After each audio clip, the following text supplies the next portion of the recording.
Hi everybody, this is Julie Bean with Beadaholique, and today we're going to take this bracelet blank. So this comes like this, which is actually already a beautiful bracelet. So you can wear it just like this if you want, and you can kind of bend it to fit around your wrist a little bit, or you can embellish it. So I'm going to show you one of the easiest ways to embellish it, something that's very quick and easy and creates a really pretty sparkly piece of jewelry, and that's by adding some rhinestone cup chain to it. So we have the blank, and you can get these in different widths, and there's different styles available over at Beadaholique. So I'm gonna put that aside real quick and show you what we're gonna embellish it with.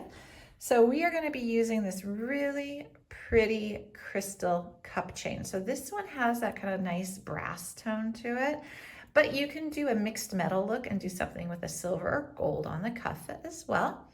This is the one we're gonna be using, is 18 pp, which is the size.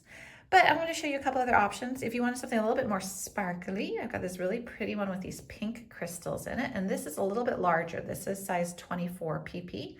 But you see how it has that nice flat back, and it's got the really pretty sparkles. Go ahead and show you this as well.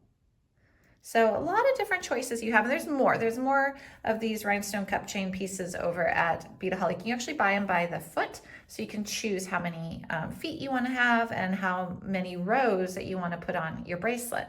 So what I'm going to do is I have 1 foot here, and I am going to create 2 rows of this on the cuff bracelet itself.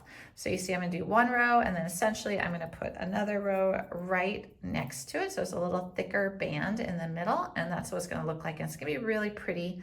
It's gonna be very elegant and sparkly as well. So what you're gonna need is you're gonna need your cuff, gonna need your cup chain, going to need a little bit of E6000 glue, and that's it. Then for your tools, you will need a cutter, because we're gonna cut the little metal bridges between the rhinestone cup chain, and then you're going to need a toothpick or a scrap piece of wire as an applicator.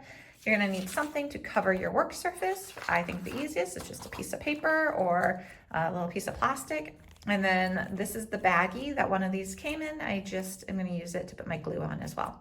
So quick, easy, and pretty. So we're going to create that right now. Let's clear away anything that we are not going to be using, just so that our work surface is a little bit easier to see. Now, I did already look before I started this video. I did look to make sure that I would have enough to cover it with 2 rows, and so you want it to start close to the edge here. So you don't necessarily need it to go right up to the edge, but you want it to be close. Probably don't have it overlapping, because what I worry about is if it overlaps, it might get pulled and then it'll come off. So you want it so it's firmly on there. So if we look at this and we line it up here, and we put it all the way across the middle here, and we go all the way to the end, and then we go ahead and we kind of note where that center line is. Now this is if you're buying 1 foot. And I looked at this and I was like, oh, this is gonna be pretty close to spot on. So always, measure twice, cut once. So I'm just gonna look at it one more time, holding in place where I have my cut line. Okay, so I got that right there. You can see that. And this actually might go a little too close to the edge for my comfort, but I think it'll be okay. I don't want it overlapping. Remember, that was the key.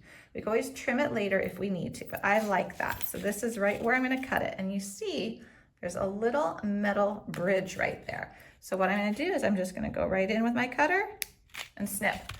And that easy, and it snips very easily. You don't really need like a special tool or anything for it other than your normal pair of cutters, which is nice.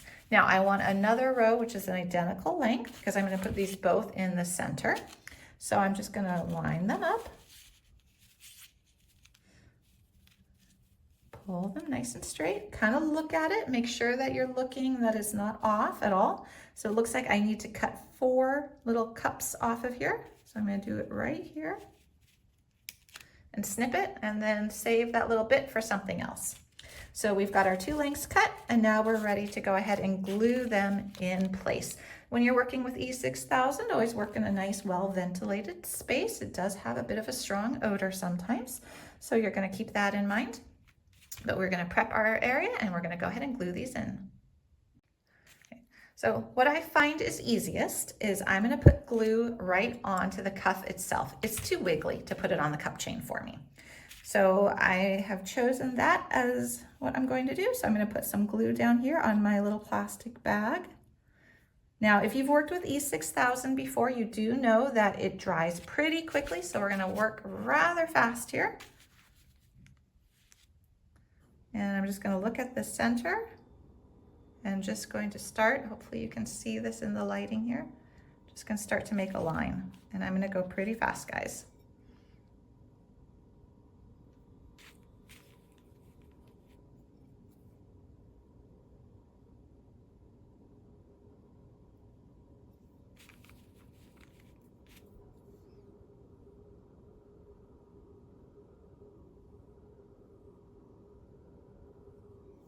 Okay, once I have my line, I'm just going to take my cup chain and I'm going to lay it down in there.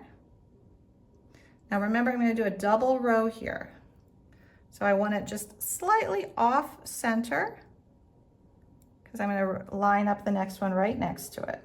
So I'm not actually touching the E6000 with my hands. I am just touching it with the cup chain.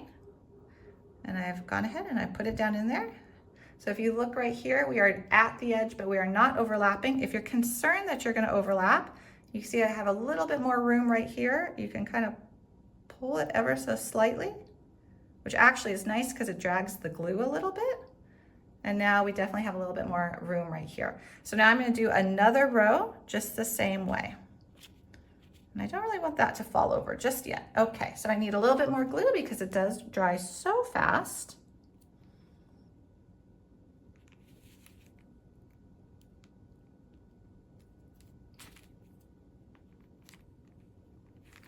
Okay, and so we're going to put this line of glue right up against the cup chain that we already did and just right next to it.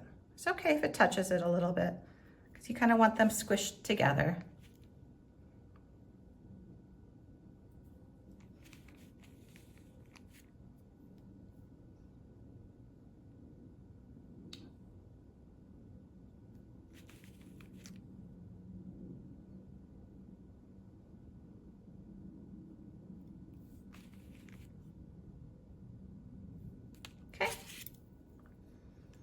Just take this and we're going to line it up right next to the other piece of cup chain. And again, just into that glue line, let it just sit in there. And there we go. We have a really pretty, sparkly rhinestone bracelet. And that's all there is to it. So you'll let that dry for 24 hours before you wear it. And if any little bits start to pull up a little bit, if you didn't get it as you were doing this pretty quickly so that your glue didn't dry, you can always go and insert a little bit of glue where need be, but very sparkly, very pretty. Thanks for watching. I hope you like our other videos as well. You can find them here on YouTube or over at BeaTaHolique.com.